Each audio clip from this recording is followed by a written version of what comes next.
10 years before, early in the Depression, the bank at which John Lomax worked failed.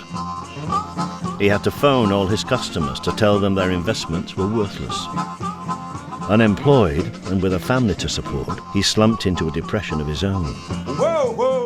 But he pulled through and made history by returning to an early passion when he'd published a groundbreaking collection of cowboy songs. In 1933, with a car boot full of the very latest recording equipment supplied by the Library of Congress, he set off with his 18-year-old son Alan, scouring southern prisons for traditional black songs. They thought they'd hit the jackpot when they came across Leadbelly. He had a huge repertoire of songs, and he was recognized in the prison. He was asked to come out and entertain sometimes.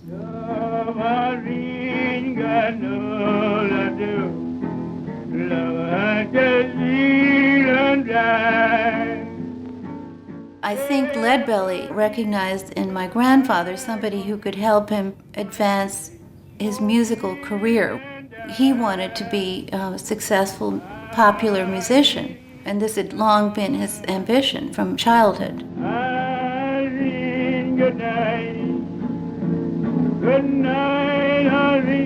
John Lomax saw the prisons as time capsules, uncontaminated by the modern world and its commercial music. He believes when you put black people in isolation, they will revert back to the music that they'd grown up with, the songs of their childhood, the real black music, before all this modern technology came along. Leadbelly did sing old songs in an old style, but he also listened to the pop songs of the day. Oh, Alberto! Oh, Alberto! Don't you hear me calling you? When Leadbelly got out of Angola State Penitentiary, he was released on good time. Not because he made a record for the governor, which was kind of the myth that both he and my grandfather allowed to circulate because it made a good story. Oh, Alberto! Oh, Alberto! Tell me what in the hell you mean. It was at this hotel in Marshall, Texas, that Leadbelly met John Lomax in 1934 on his release from prison. Leadbelly wrote to grandfather asking him for a job. He wrote Leadbelly back, "Be here, bring your driver's license and guitar." Oh, Alberto! Oh, Alberto! Come on! Don't you hear me calling you? That's where they set off on this historic trip around the South, where Leadbelly acted as his assistant and driver. Tell you 3 times 7 know just what you wanna do. It was highly unusual in that time and place for white and black to work together. You had to be really careful, because if you were seen to be stirring up trouble, so to speak, that was a very tense period. They did get Leadbelly into their hotels sometimes. They would sneak him in. But that was absolutely not permissible. Lomax was a showman, and he couldn't resist writing to his friends in New York and saying, "I found this phenomenal singer, and, wait till you hear him." So he got a couple of invitations, actually, bizarrely, from the Modern Language Association, this collection of English professors. Take this hammer and carry it to the captain. And in between a session on Elizabethan madrigals and a session on sea shanties, John Lomax stood and delivered a lecture about Negro folk song, and Leadbelly performed the numbers.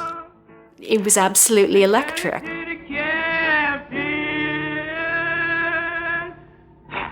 You tell him I'm gone. You tell him I'm gone. This was very revolutionary, just even to talk about black song, let alone have a real, actual person get up there and do it. And the story of Leadbelly, that he was a former convict and that he had sung his way out of prison, That caused a big stir.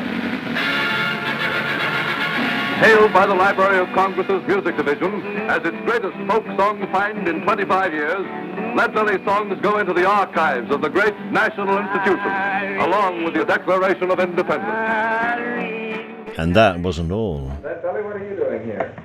Lead Belly, what are you doing here? Boss, I come here to be your man. I come here to work for you the rest of my life. The newsreels made a scripted reconstruction of their first meeting. It was shown in cinemas before the main feature. All right, Lead Belly, I'll try it. Thank you, sir, boss. Thank you, sir, boss. I'll drive you all over the United States. I'll tie your shoestrings for you. And you never have to tie your shoestrings as long as I work for you. And I'll sing all songs for you. You be my big boss, and I'll be your man. Thank you, sir, boss. Thank you, sir. Thank you, sir.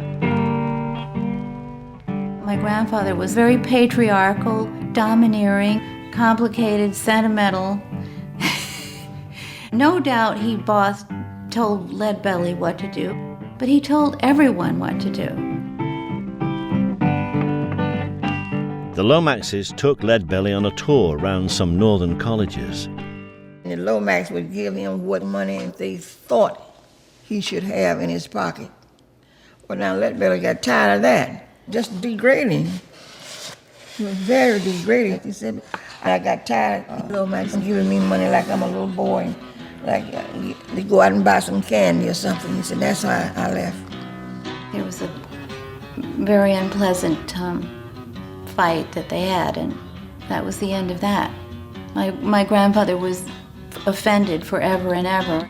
He's the rider. See what you done. Rider. See what you done. They'd worked together for only 8 months, but between them, they'd achieved something remarkable, the redefinition of American folk.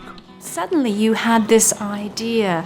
Folk music was not just genteel old songs from the mountains or nostalgic songs from the plantation south. Folk music had a kind of edge to it. Folk music was outsider music. It was sung by Negro prisoners on chain gangs, by all kinds of outcasts. That was the world that Lead Belly's songs conjured up. It was just one step away from saying folk music was actually about protesting the way things were. Yeah. You say that I'm an outlaw, you say that I'm a thief. Here's a Christmas dinner for the families on relief. The man who would fit this new mold perfectly was Woody Guthrie. But many a starving farmer, the same old story told. Every year this festival is held in the town where he was How born. the outlaw paid their mortgage and saved their little home. I'll do anything, anywhere, anytime for my brother Woody Guthrie. I'm tickled to death that I can be here for that little scrounging rascal. He was very small. He was very small. Slender. Little bitty legs and little bitty arms. Woody made you feel like that you were very special. And when Woody talked, you listened. Yes, it's through this world I've rambled. I've seen lots of funny men. Some will rob you with a 6-gun, some with a fountain pen. A drifter, a rebel, always siding with the down and outs, Woody was known only to a small radical audience and never had a hit record. Now he's seen as a national treasure. He was a classic American archetype. It was every teenage American boy's dream of running away from home, seeing what's over the next hill. The clever little guy. He was the clever little guy with a social conscience. In a sense, Woody was his own invention. He was born middle class. His father was a land speculator and a local politician. But the family fell apart. Philip is my firstborn child. Woody's father went bankrupt, and his mother was shut away as insane, though in fact she had Huntington's career. Age 14, Woody was left to fend for himself. Oh, if you ain't got the do-re-mi, folks, You ain't got the do-re-mi. Because Woody was an underdog himself,